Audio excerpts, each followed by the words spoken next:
Muy buenas tardes, amigas y amigos de Brújula Internacional. Siempre he estado en el recorrido por los escenarios internacionales con el choque de las imágenes y la fuerza de las palabras.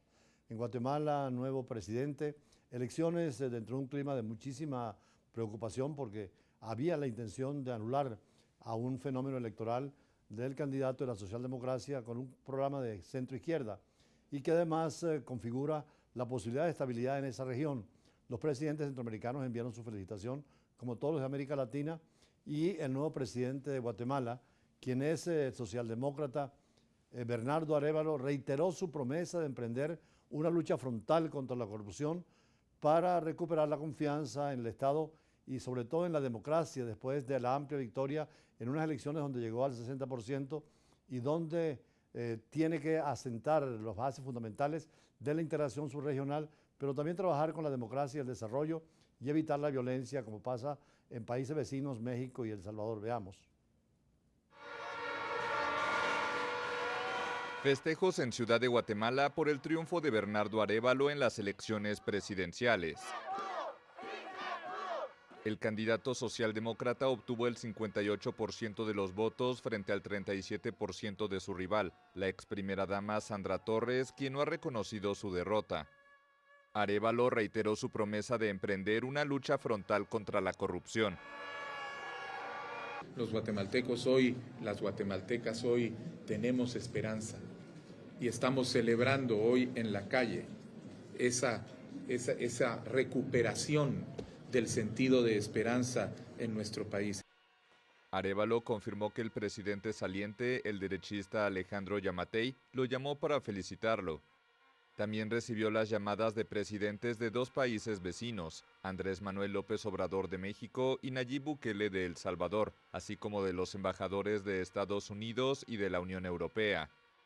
Hijo del primer presidente elegido democráticamente en Guatemala, Juan José Arévalo promete seguir en la senda de su padre con una agenda social y de cambio.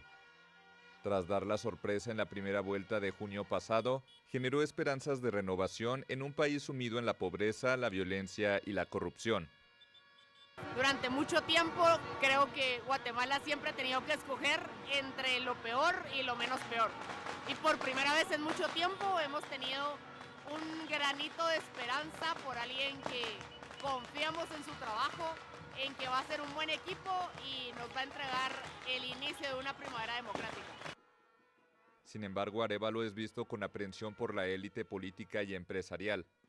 La Fiscalía intentó marginarlo del balotaje para impedir su llegada al poder. Pero la Corte Suprema anuló el viernes la orden de inhabilitar a su partido Semilla, y Arévalo dijo que espera que la Fiscalía abandone la persecución en curso tras la contundencia de su victoria electoral.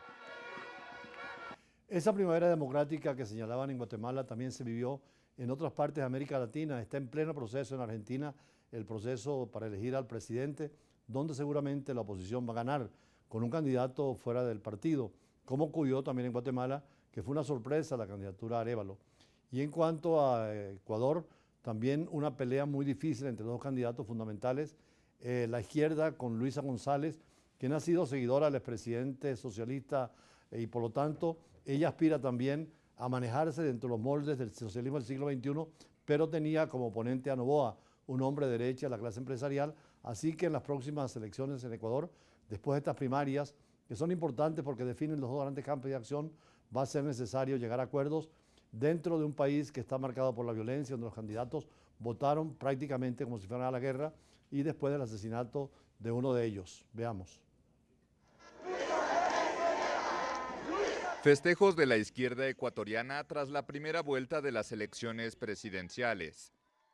La candidata Luisa González, del fin del expresidente socialista Rafael Correa, lideraba el domingo las intenciones de voto con 33% de los sufragios. Sin embargo, el porcentaje no es suficiente para ganar en primera vuelta, y los ecuatorianos tendrán que volver a las urnas el 15 de octubre para un balotaje.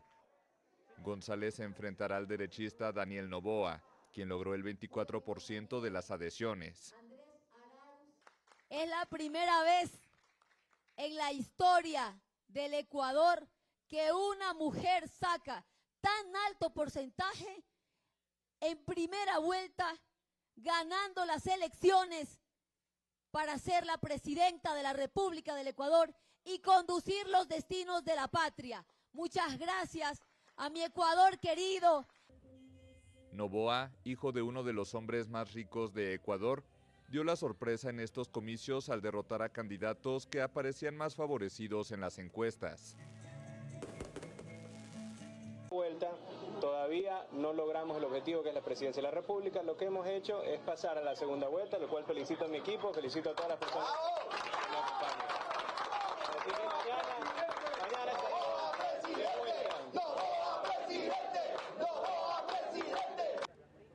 Con un 82% de participación, Ecuador acudió a las urnas en medio de un clima de alta tensión por la creciente violencia en el país. La campaña fue atravesada por el asesinato del candidato Fernando Villavicencio. Su reemplazo, Cristian Zurita, quien recibió amenazas de muerte, votó rodeado de un despliegue de escoltas armados con fusiles. Ecuador se preciaba de ser un país pacífico, pero en los últimos años se ha convertido en un centro de operaciones de cárteles de la droga que imponen un régimen de terror con matanzas, secuestros y extorsiones. Por favor. Esta primavera latinoamericana en elecciones también se va a complementar con lo que pasa en México, donde hay primarias, y por supuesto en Argentina, que es un país muy importante dentro del contexto latinoamericano. Por eso hoy nos vamos a dirigir en la editorial a estos procesos electorales y la significación que tienen tanto en Guatemala como en Ecuador, pero también una referencia a lo que va a pasar en España, donde todavía no se ve claramente el final de esa elección, donde quien tuvo mayoría, que es el Partido Popular, a lo mejor no va al gobierno y donde el gobierno puede quedar en manos del Partido Socialista Obrero Español, que tiene los apoyos de varias minorías, incluyendo independentistas, los cuales se han negado precisamente a ir ante el rey, porque el rey es, por la Constitución, el que debe llamar a formar gobierno. Con esto vamos al corte y después a las entrevistas de siempre en el campo del derecho y las relaciones internacionales. Ya regresamos. Mientras en España el rey abre hoy su 9ª ronda de consultas para la investidura a la presidencia del gobierno, donde por supuesto están en primera línea el líder del PSOE, Pedro Sánchez, y el del PP, Alberto Núñez Feijóo, ninguno de los dos tiene asegurado los apoyos suficientes de los grupos para esta decisión del rey. Sin embargo, los contactos comenzarán hoy en la mañana con otros partidos políticos como Unión del Pueblo Navarro, Coalición Canaria y Sumar. Además, mañana lo hará con Vox, el Partido Socialista Obrero Español, y el Partido Popular. Serán 7 grupos políticos. En el Partido Popular se afirma la voluntad de Feijóo de hacer gobierno, y así lo va a plantear ante el rey.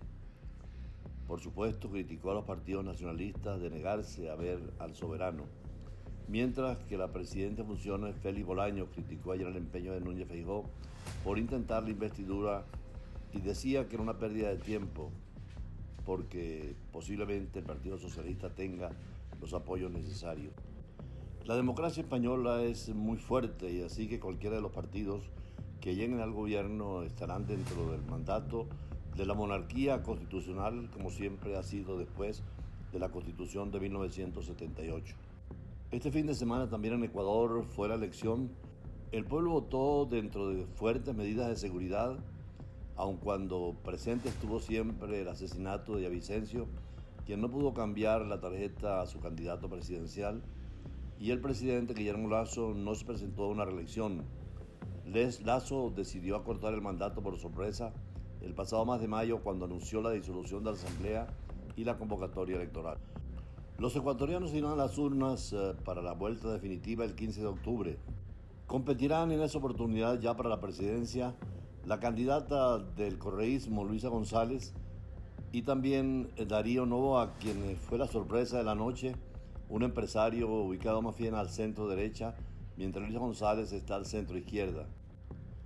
González y Noboa representan dos modelos de Ecuador para el futuro, uno hacia la derecha con los grupos económicos y empresariales, y González, que quiere reeditar lo que fue el gobierno del presidente Correa dentro del socialismo del siglo XXI, modificado más hacia el centro ahora en esta campaña electoral. González señaló que el Ecuador necesita unidad, un acuerdo mínimo con todos los sectores, un acuerdo para llevar el país al desarrollo, e invoca los logros del gobierno de Correa y de la revolución ciudadana de su tiempo. El expresidente Correa no puede retornar a Ecuador por los juicios y una sentencia a prisión de 8 años y procesos penales abiertos por corrupción que él ha atribuido a la persecución política y que ahora reivindica la candidata González. Por su parte, Guatemala ya tiene presidente con el movimiento político Semilla, con un sociólogo y diplomático que casi llega al 60% de los votos frente al 37.2% de la ex primera dama Sandra Torres.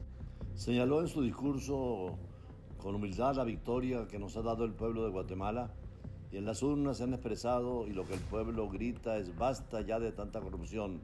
Así lo señaló el nuevo presidente de Guatemala, que lo ubica en la centro izquierda y en una lucha permanente contra la corrupción.